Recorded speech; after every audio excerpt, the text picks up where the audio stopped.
Queen Mary's Doll's House is the world's most exquisite and well-known doll's house. It was designed by the leading British architect Sir Edwin Lutyens between 1921 and 1924 for Queen Mary, and includes contributions from over 1,500 of the finest artists, craftsmen, and manufacturers of the early 20th century. No detail was overlooked, from life below stairs to high society setting of the saloon and dining room, and from a library bursting with original works by the top literary names of the day to a fully stocked wine cellar and a garden designed by Gertrude Jekyll. Gertrude Jekyll, interestingly, was a garden designer, photographer, writer, and artist. She created 400 gardens in the UK, Europe, and the United States, and wrote thousands of articles for Country Life and William Robinson's The Garden. The house even has electricity, hot and cold running water, and working lifts. Each room is fully furnished and ready for exploration.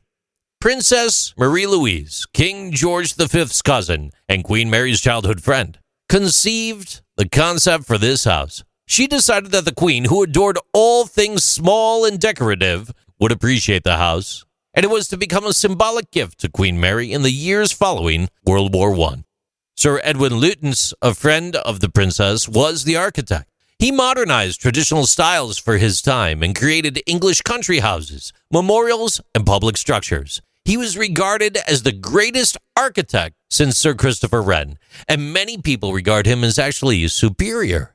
They formed a committee that decided on the house's style and ensured that all of its contents were of the highest possible quality, perfectly to scale.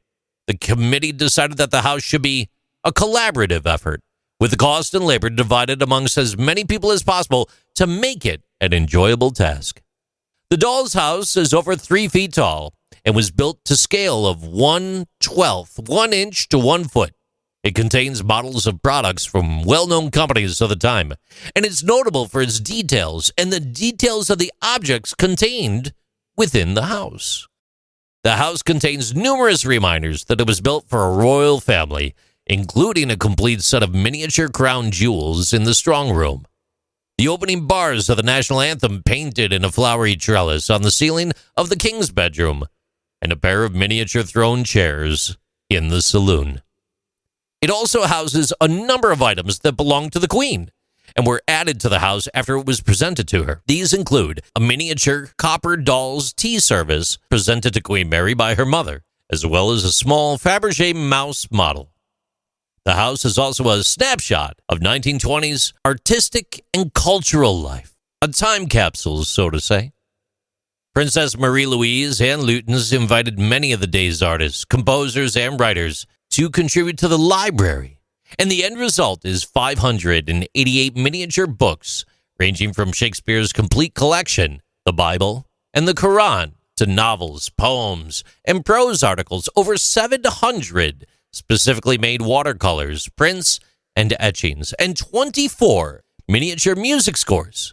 It is unrivaled as an archive of the period's artistic life. You too have the opportunity to experience the wonder that is the doll's house at Windsor Castle.